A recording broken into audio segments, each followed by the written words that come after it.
Do you know what's actually happening in Washington, Seattle? As LGBT Antifa members are coming against a Christian worship event. Yeah, it was crazy. It started on Saturday with a worship event in Cal Anderson Park.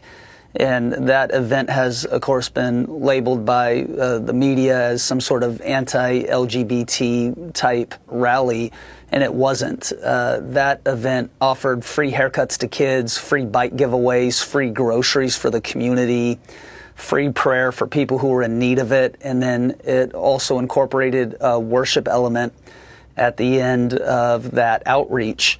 And that was when we were swarmed by hundreds of Antifa militants, and I'll only correct one thing in the reporting of your story.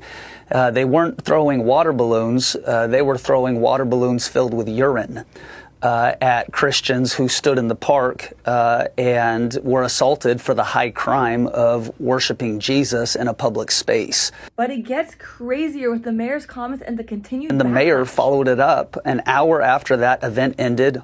Police officers were hospitalized. Good church people were injured. He followed that up with a press statement blaming the church for the violence and saying that we are advocating values that are antithetical to Seattle's values. Maybe a lot of Hispanic folks there. There were some African American folks, white people, young, old, a lot of families.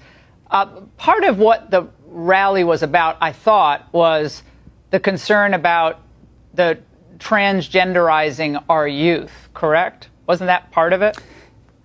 Yeah, and it included testimonies from parents. It included testimonies from people who have detransitioned after succumbing to trans ideology. And it was shared in the context of uplifting, hopeful. God can change anything. Jesus has the power to transform your life.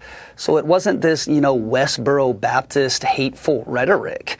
It was people sharing a hopeful, optimistic outlook on what it looks like when God begins a work in your life. Even non-Christians and atheists are showing up to these rallies because of the First Amendment. We're not bashing the mayor, but with everything that he's allowing, this is crazy. It's a light versus darkness event. There is so much more to say about these events, but subscribe to see what will happen and how the church stands up for its city.